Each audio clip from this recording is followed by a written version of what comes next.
Ah, se supone que está grabando, se lo estoy haciendo un poco una prueba.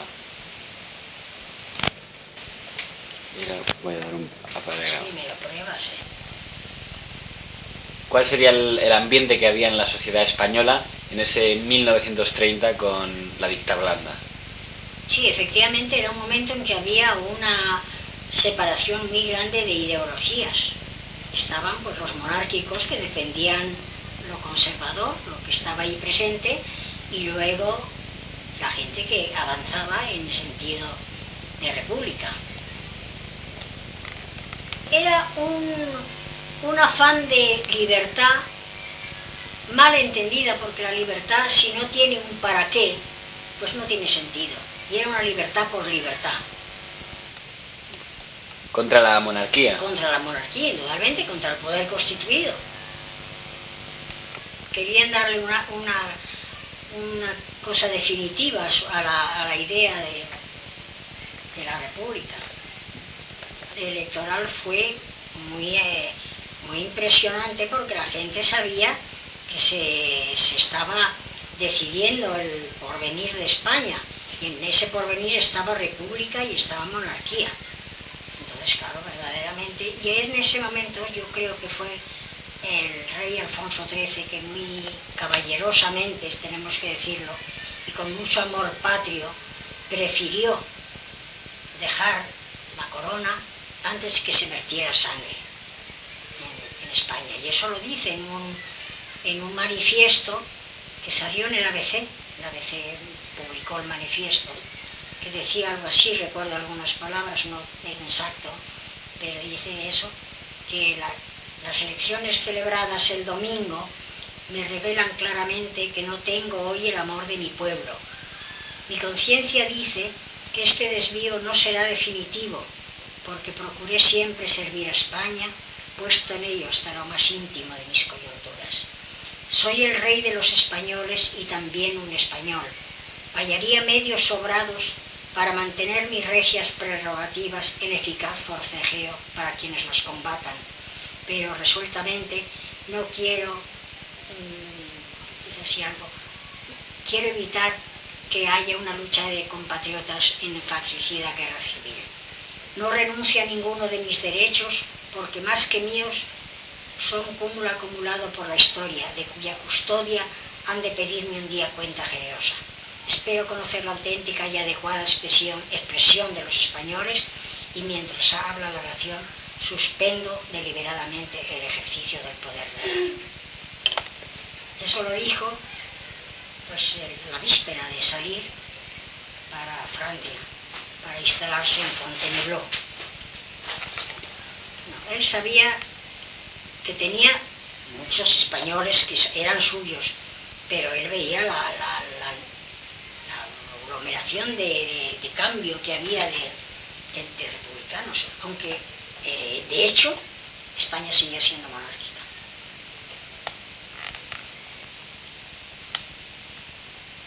Los fundadores De la CNT y la UGT,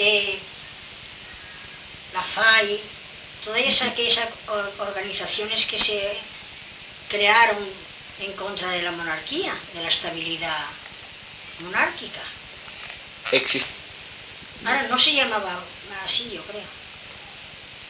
El partido debe estar la fecha de fundación. Y luego estaba los radical socialistas, Marcelino Domingo, creo que... Marcelino Domingo, ¿no? Sí. Sí. Y luego, por último, un pequeñísimo Partido Comunista de España, que ya estaba por ahí Carrillo y la Pasionaria, y creo que el que dirigía era uno que se llamaba José Díaz, éramos muy poco conocido. La Pasionaria que gritaba por las calles: hijos sí, maridos no, hijos sí, maridos no. Eso lo gritaba la Pasionaria. Eso lo gritaba la Pasionaria. Y la Pasionaria fue la que le dijo el que mataron el primero, dos intelectuales de muchísima categoría en aquella época, pero en palabras de Marañón, cuando vio los desmanes que permitía la República, porque dejaba que la misma Guardia diera la vuelta cuando se hacían esos desmanes, él dijo: esto no es lo que queríamos, esto no es lo que queríamos. De hecho, Aniceto Alcalá Zamora había sido ministro con Alfonso XIII, era un caballero, y desde luego las intenciones cuando él vino a tomar posesión de la presidencia, él dijo que quería una república de obispos. era católico. Era católico, sí. Bien, otro señor, realmente. Del mismo grupo que Zamora. Y del grupo de los intelectuales de aquella época. También había sido ministro, creo que con Alfonso XIII. Desde luego su padre había sido muy famoso. No sé si sí, bueno, don Antonio Maura era su primero, eso fue con la reina María Luisa. El 31. Horror, del mayo del 31 no se puede decir más que horror, porque amaneció Madrid y provincias algunas en fuego. Se empezaron a quemar conventos a diestra y siniestra, especialmente podemos recordar el Ateneo lo que llamaban el Ateneo, que era Areneros, que era de los jesuitas. Ese se quemó también, creo que fue en Cuatro Caminos, el Colegio de las Maravillas, que era de los hermanos de las escuelas cristianas, de La Salle, y muchos más. Además, las monjas y religiosos tuvieron que salir a la calle quitándose los hábitos, porque entraban los, llamábamos en aquella época milicianos, y se había dado la orden a la fuerza oficial que no hiciera nada, que se dejara en manos del pueblo. Supongo que la Guardia Real debió ser destituida y se sustituyó por la Guardia de Asalto. ¿Qué era exactamente la Guardia de Asalto? La Guardia de Seguridad, Seguridad Nacional. La Guardia de Asalto dependía del Ministerio de la Guerra, o sea, de Manuel Azaña. Sí. Es famosa la frase... Estaba confiada la seguridad del país a esa guardia. En ese mismo año salió un artículo que puso Manuel Azaña y del que deriva una famosa frase, ¿no? Manuel Azaña. El objetivo de Azaña era eso, que desapareciera la religión católica, tal vez. Yo creo que sí, completamente, porque él sabía que era lo que le frenaba a él a permitir los desmanes que se estaban cometiendo. Podría ser. Sencillamente habían creído, no sé si en algún momento puede haber una ocasión algo, pero habían creído que era un poder que iba a ser más fuerte que el del gobierno. Lo veían como una amenaza. Una amenaza para el gobierno. Y a raíz de ello, Miguel Maura y Aniceto Alcalá Zamora dimitieron. Y se fueron de España y dimitieron y dejaron de ser activos el doctor Marañón y Ortega y Gasset y las personas con una honradez intelectual que en aquellos momentos hacía daño. Vamos hasta Conde Romanones. Conde Romanones. Había algo que comentar de que ya no era conde, porque se habían sustituido todos los títulos. Se habían quitado todos los títulos nobiliarios. Y estuvo en esas cortes el conde de Romanones, que había sido jefe de gobierno con Alfonso XIII. El presidente de aquellas cortes, como mencionábamos, era Julián Besteiro, se quedó. El presidente de las Cortes. Y ahí elaboraron la Constitución. En la actualidad, la Constitución del 78 está formada por todos los grupos políticos. En aquella ocasión la Constitución fue formada por todos los grupos políticos, por derechas y por izquierdas, o solo por izquierdas. Es porque se quitaron los cristos de las escuelas y fue desde luego una campaña laica, laica en el sentido nefasto de la palabra, no en el sentido positivo que puede ser, ¿no? Y realmente estaba perseguida la religión de una manera, que te hacían la vida imposible en cualquier manifestación religiosa.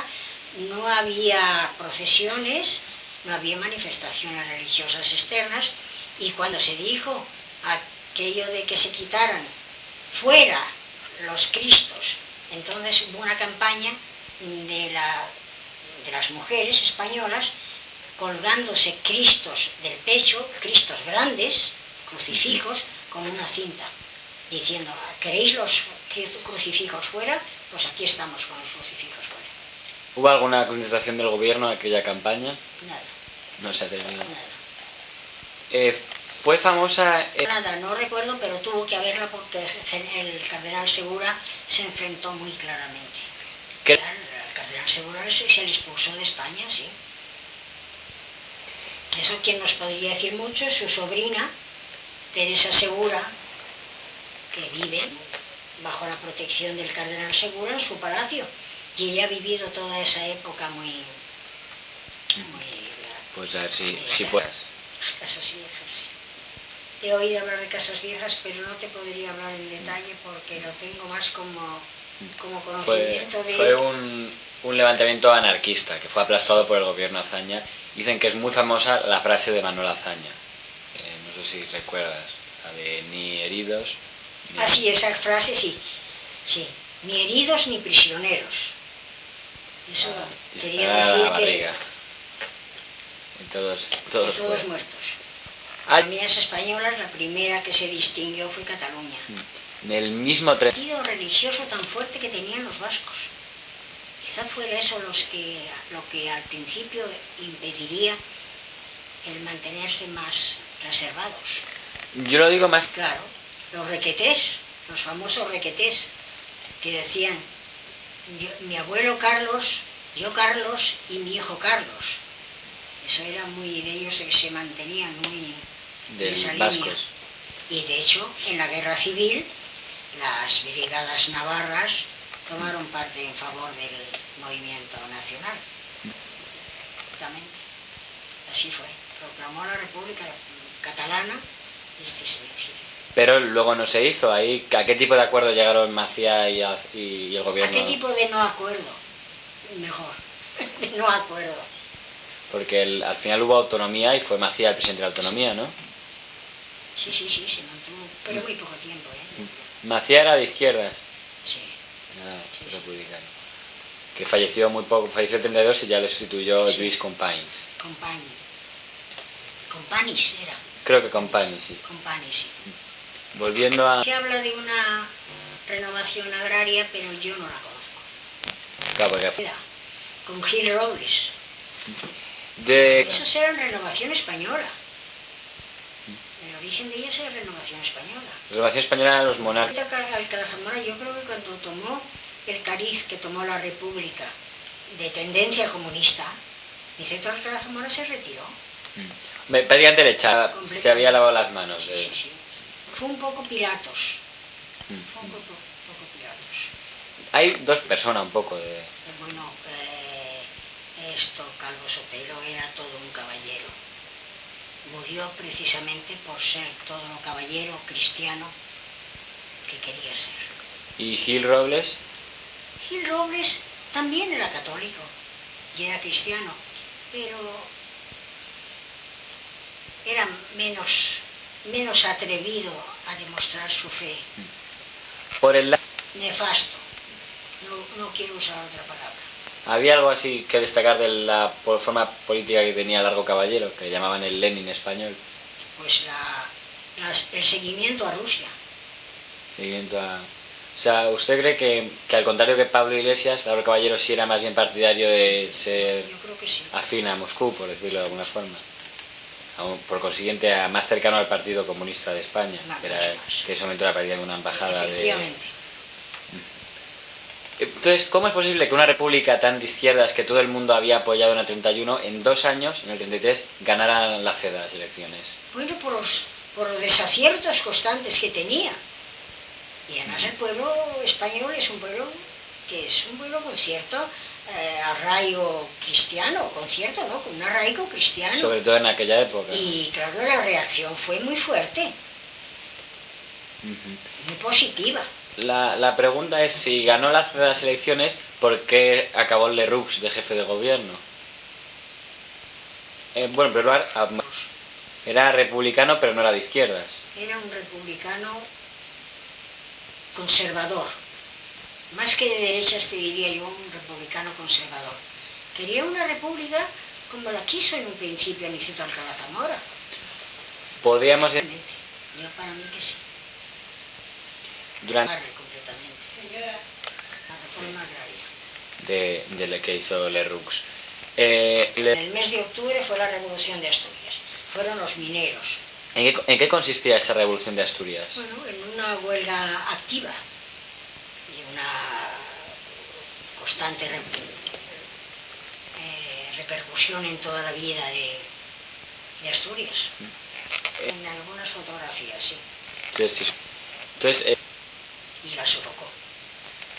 entonces podemos decir... El general Franco estaba sujeto a la República, él era militar activo en esa época. Entonces, La tendencia monárquica, inclusive los reyes habían sido padrinos de su boda. pero acabó poniéndose a... Pero él, como militar y como patriota, el gobierno establecido oficialmente era la República, y él se puso a las órdenes del gobierno establecido. Voy a esperar un momento porque... Pues, entonces, de Portela, ¿qué se podría decir? Pues no sé, pero era un hombre que se valoraba en aquella época dentro del ambiente izquierdista. ¿Él era más o menos de izquierdas? O... Sí, sí. Bueno, pues fue un partido que después tuvo mucha relevancia, desde luego. ¿Y en ese momento? En ese momento pues empezaba a arrastrar a la juventud.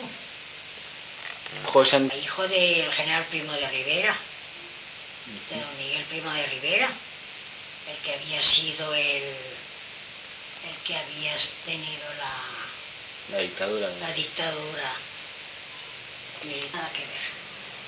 No tendría nada que ver. Vamos, quizá la época la obligaría a tenerla, pero es totalmente diferente la ideología de Hitler con la ideología de José Antonio Primo de Rivera. Fascista no era. ¿Cuál sería más o menos la diferencia que podríamos sacar? Es más dictatorial, el fascio es una cosa más militarista. Y en José Antonio había una cosa mucho más humana, inclusive con el factor religioso. Era también sindicalista, José Antonio. Sí, probablemente. Era mucho más radical José Antonio. Era mucho más, y además era muy joven y tenía un ímpetu juvenil que los otros dos lo tenían más conservador. Sí, No sería Primo de Rivera, indudable. Después... Y después tenemos a Calvo Sotelo. Calvo Sotelo. Y después Gil Robles. Gil Robles es el más cercano a las izquierdas, los tres. más cercano a las izquierdas. Pero dicen que fue Fue una prisión muy suave, vamos, muy contemporizada. Se dijo, no lo sé ciertamente, hasta qué punto tuvo una intervención directa. No tengo contestación, fue muy fuerte en aquella época, pero realmente tuvo una lucha muy grande contra la derecha, porque era totalmente la oposición a la derecha. ¿Cuál era el objetivo de ese Frente Popular? ¿Quién lo inspiró? ¿Qué se podría decir? El Frente Popular era un movimiento socialista. Una especie de... Indudablemente tuvo influencia rusa. Yo sobre todo por parte de... Tenía características comunistas. A partir de la victoria del Frente Popular es cuando ya empieza a radicalizarse todo hacia la izquierda. Completamente, no solamente hacia la izquierda, sino hacia los principios comunistas. O sea que muchísimo apoyo en el Frente Popular, yo creo, ¿no? O sea, a partir de ahí es cuando empieza a crecer. Queda como una... Cuenta tú que yo era muy niña. Entonces, la destitución de Alcalá Zamora fue más como un mero trámite. Dejó de importar, porque el Frente Popular no le quería como cabeza de ninguna manera. Quería un poco más o menos lo que le pasó. Otra... Fue suprimida y además castigada. Con el Onésimo Redondo. Onísimo Redondo. Yo creo que acogía totalmente toda la gama de la izquierda avanzada, de la izquierda.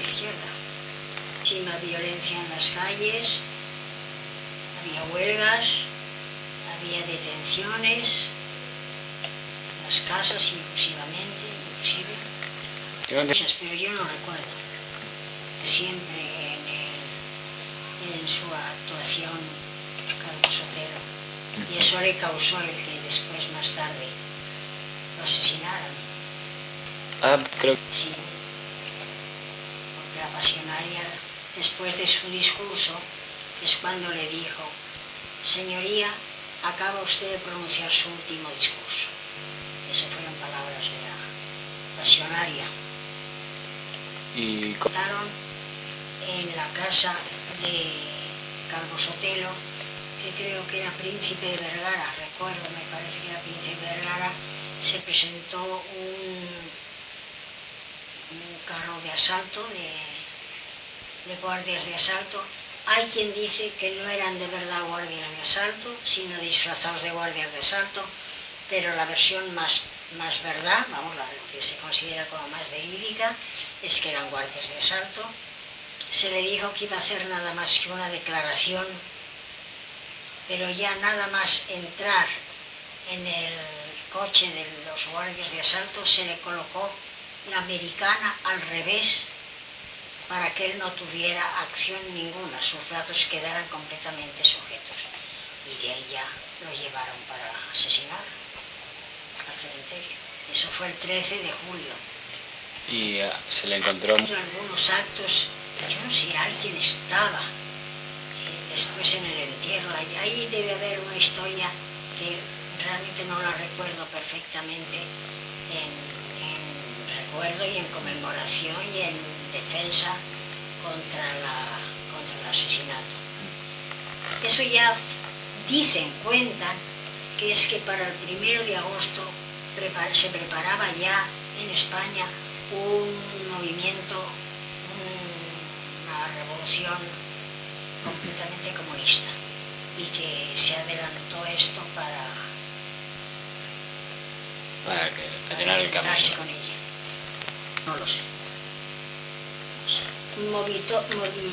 Motivó el levantamiento del 18 de julio, sí, porque lo que yo te decía antes, que estaba preparado, era un levantamiento por parte de los comunistas.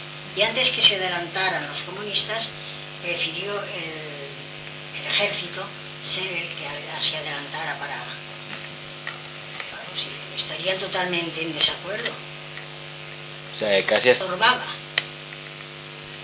Las palabras de Calvo Sotelo estorbaban, y su presencia y su testimonio era un obstáculo para sus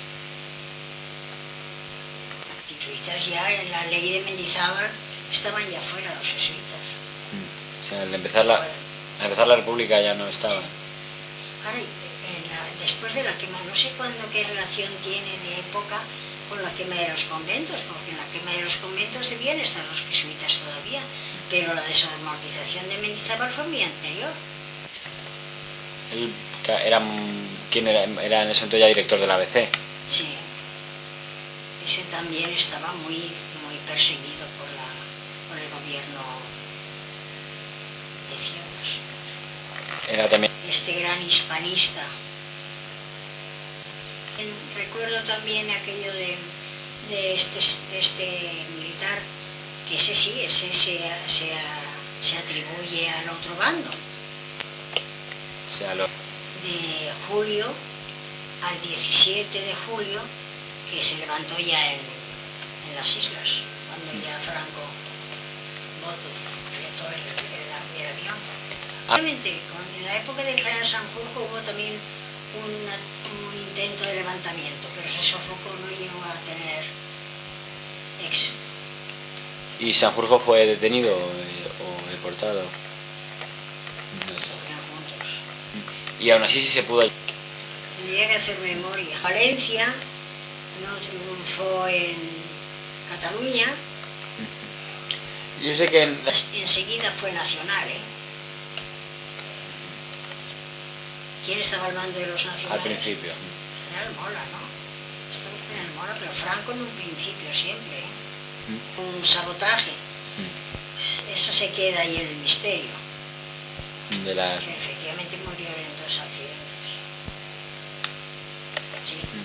¿Esa persona cómo era, Cabanillas? No tengo ni idea, pero fue el que realmente presidía una junta militar. Y ya Es el que inició el movimiento. Es que yo no acabo de... Y le Se dije... eligieron como se eligió como... Voy a leer una frase que me ha sorprendido mucho. ¿De quién era el que estaba en Sevilla? Queipo de Llano. Queipo de Llano es como entraba y salía por Sevilla con muy poquísimos soldados. Entraba por un lado, volvía a salir, volvía a entrar y dio la impresión de que tenía un ejército él y no tenía más que 4 soldados. O sea, ahí fue con... Pues de esa tendría yo que hacer memoria. Hubo cosas muy curiosísimas, muy curiosas. Aquí, realmente, Luego la historia habló. lo que pasa es que yo, en medio de la guerra, Sí. porque... Quiso intervenir en la guerra, eso sí sé.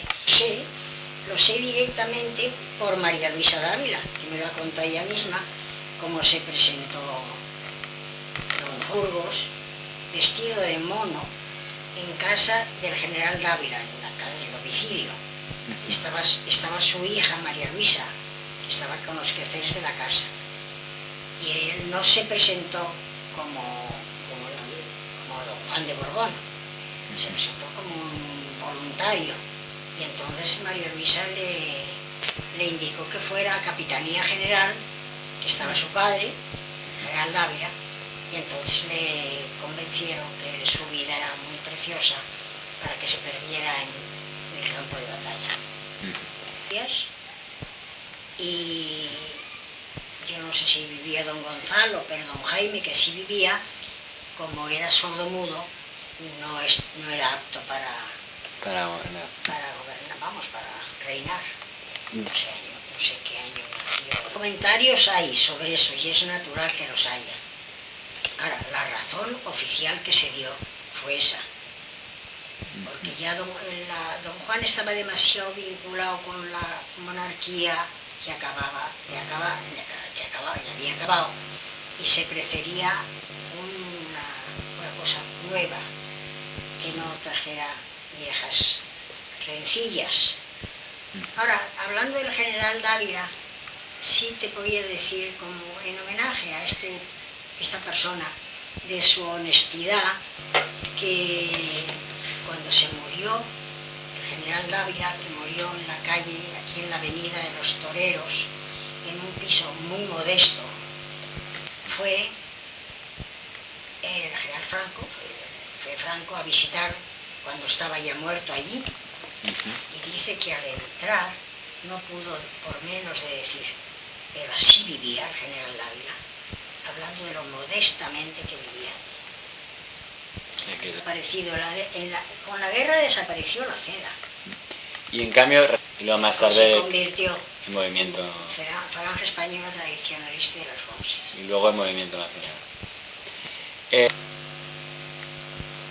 La muerte de... No, murió asesinado sin juicio, asesinado en Alicante.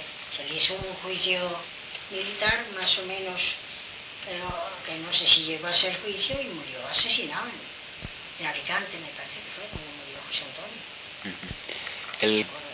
Sí. Ahora en algunos movimientos de Falange se nombra a este Villa. Otro que está... Fue de esa época. Que hecho cuando se... Fue posterior a esa época. Sí, pero... Yo no os dije que a vosotros y dimitió y se desentendió del asunto. Y vino José Guirado, que dicen que... Era general, ese era militar. Pues lo ideal sería en todo. ¿Cómo se vivía? ¿En qué sentido? En cuanto a la vida cotidiana, ¿cómo afectaba a... Ya dentro de la guerra. Pues mira, primero con muchísimos temores, porque todo el que tenía ideas que no eran las ideas del gobierno, pues claro, estaba en peligro de que se le diera lo que llamaban en aquella época el paseo. Darle el paseo, que era horrible, era el cogerle de la casa y llevarle a cualquier campo cercano y fusilarle. O sea, esa inquietud se vivía dentro de la parte que no estaba de acuerdo con el gobierno de izquierdas. Esa era una inquietud. Inclusive yo recuerdo un pariente mío que era republicano y que estuvo encarcelado también, porque era una persona muy de orden, a pesar de que era republicano, y estuvo en la cárcel de Porlier. En Porlier había una cárcel donde estaban los de derechas, allí y enseguida, que se murieron víctimas de asesinato, muchísimas religiosas, muchísimos religiosos, muchísimos obispos, muchísimos seglares, que yo te podría contar de personas muy allegadas a mí, a nosotros, que murieron de manera trágica. Ya no te voy a contar caso por caso, pero serían innumerables los casos. Vamos, amigas, jovencitas como eran entonces, murieron en aquella época. Incluida. Le estaba diciendo misa, acaba de terminar de decir misa, y entraron a buscarle, y él contestó que él que vivía él allí, y ahí entraron unos milicianos a por él directamente, y él todo lo que dijo era que era sacerdote de Jesucristo. Entonces se lo llevaron, con él se fue su hermano, hasta que le dejaron, al hermano ya le apartaron, y siguieron con él, y apareció muerto en la madrugada en los muros del cementerio de la Almudena. Las dos teresianas jovencitas se lo encontraron, y se conserva el escapulario que llevaba él siempre, atravesado por las balas que iban derechas al corazón. En todas estas contiendas tan horrorosas, pues no se puede evitar que haya pues esas, pues sí, podemos llamarles errores, ¿no? Porque verdaderamente la vida de García Lorca pues era una vida valiosa, un hombre. Yo seguro. Si eso en una guerra así se presta a todas las venganzas y a todas las malquerencias de unos con otros, y eso se sufrió, se sufrió por los dos bandos, quizá más cruelmente en la forma en el bando de izquierdas que en el de derechas, pero claro que no se puede evitar que hubo sus malquerencias, de las cuales vinieron muchas muertes y muchas desgracias. Registros constantemente, la llamada a la puerta a registrar era tremendo. La gente, claro, pues tenía cosas, pues mira, nosotros teníamos misales, cosas religiosas que tuvimos que enterrar en el jardín de casa, porque aquello ya era motivo de delito. Y se encendió la calefacción en el mes de agosto para quemar cartas y quemar cosas que no eran políticamente peligrosas, sino que eran religiosas, en el ambiente que nos habíamos educado. Gente que, inclusive yo te voy a hablar de mi padre, del abuelo, de tu bisabuelo, que era una persona muy religiosa, pero no era una persona nada política, y tuvo que estar escondido todo el tiempo. No podía dar la cara en la vida porque no es aceptado, no estaba aceptado. Estaba condenado ya de per se. Y de las casas, muchas casas se habían quedado abandonadas, unas porque se habían quedado abandonadas porque era el verano, se habían quedado vacías, otras porque entraban en las casas. A mí me encontraron en casa nuestra, nosotros tuvimos que irnos a otra casa, porque estaban bombardeando en el barrio de Argüelles y no podíamos seguir allí. Nos tuvieron que acoger unos primos y vivimos en su casa durante varios meses. Y todo lo que había en casa de valor, todo lo que había de plata, se lo llevaron. Entonces fue a mi casa la portera, vamos, a la casa donde estábamos, diciéndonos que se habían entrado en casa y que se habían llevado toda la plata. Y que la plata nuestra estaba en un sitio determinado, en la calle, era bocacalle de la calle de Alcalá, en el centro.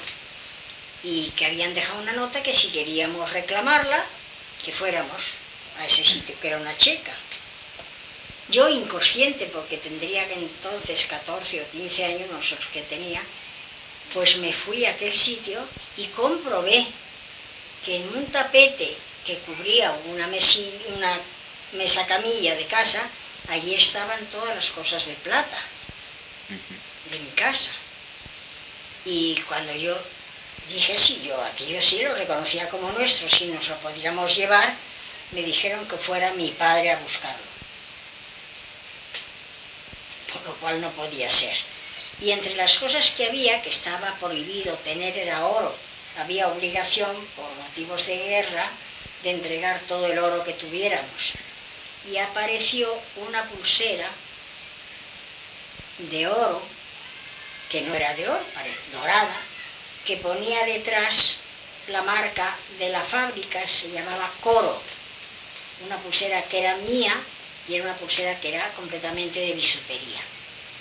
Entonces yo les demostré a aquella gente que estaba, aquellos comandos que estaban allí, que aquello que ponía Coro no era oro, que cuando una pieza es de oro no pone Coro, no pone oro, sino que tiene una señal de que es oro. Entonces me la devolvieron, como vieron que no era oro, me devolvieron.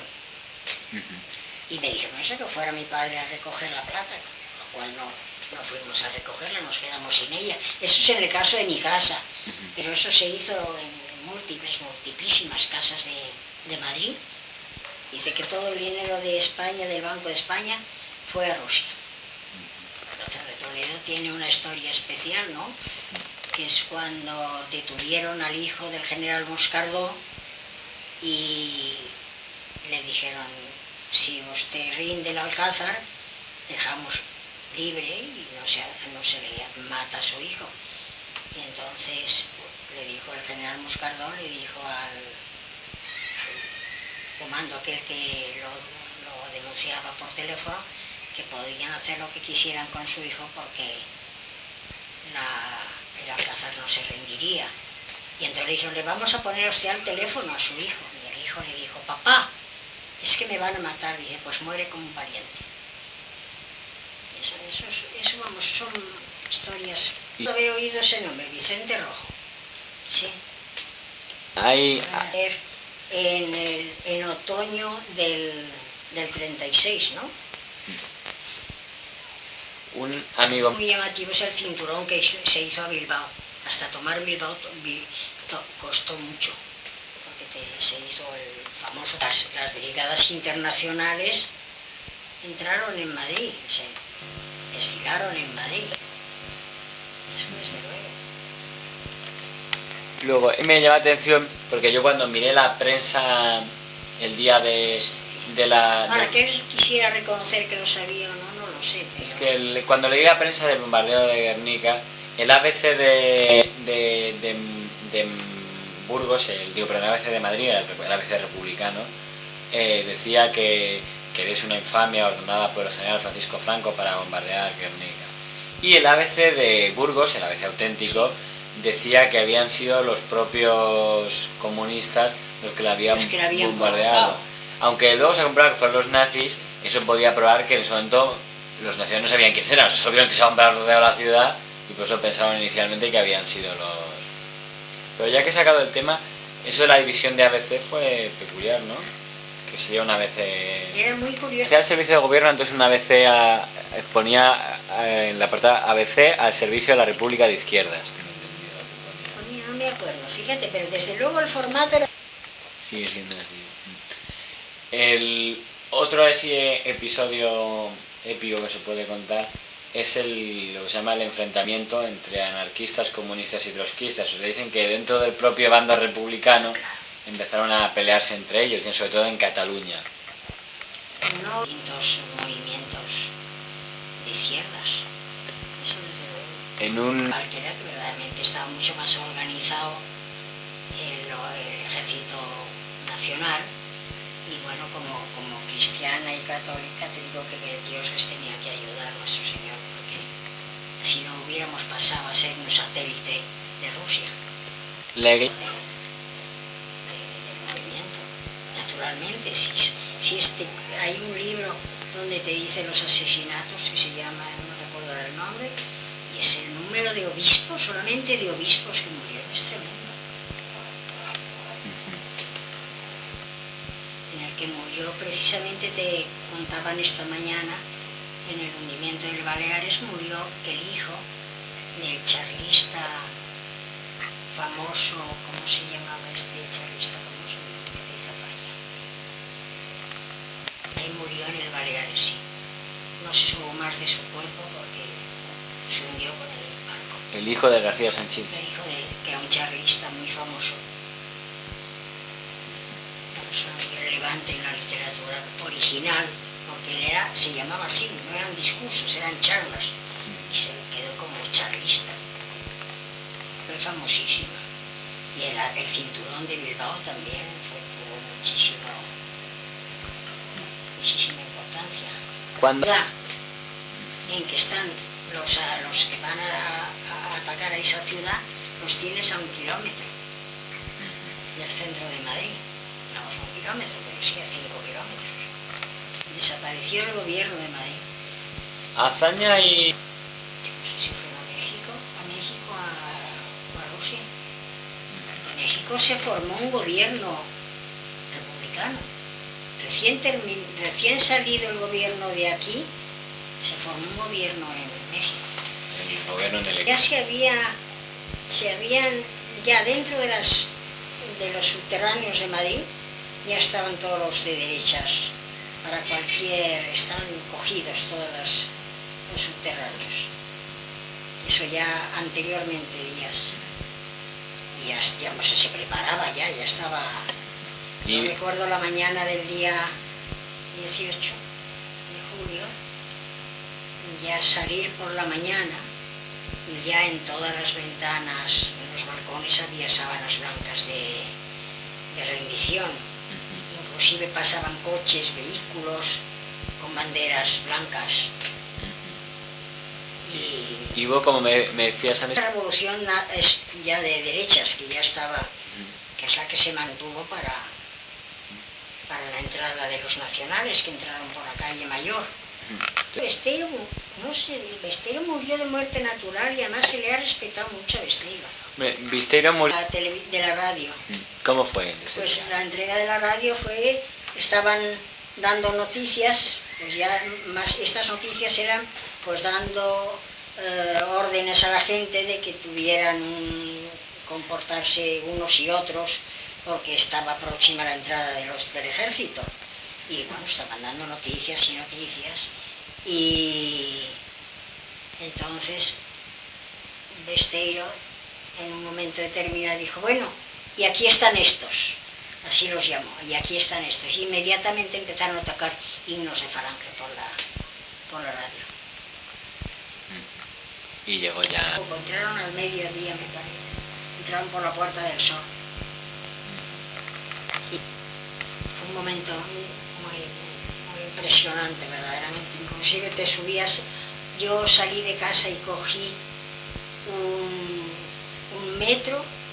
Yo vivía en la calle Miguel Ángel, cogí un metro en la glorieta de la iglesia, salí en la Puerta del Sol y ayer aquello era tremendo, era un griterío, era una cosa impresionante, y no cobraban ni los autobuses ni los metros, no te cobraban nada, era todo libre. Ya la gente no tenía, claro, además no valía el dinero ya. Era la venta de artículos que escaseaban o no los había casi o que estaban prohibidos y se vendían a precios muy elevados. Eso era extraperlo. Una guerra de ese tipo, pues hay una serie de leyes en sí no las llama represivas, pero sí de disciplina. Ahora, que había una tranquilidad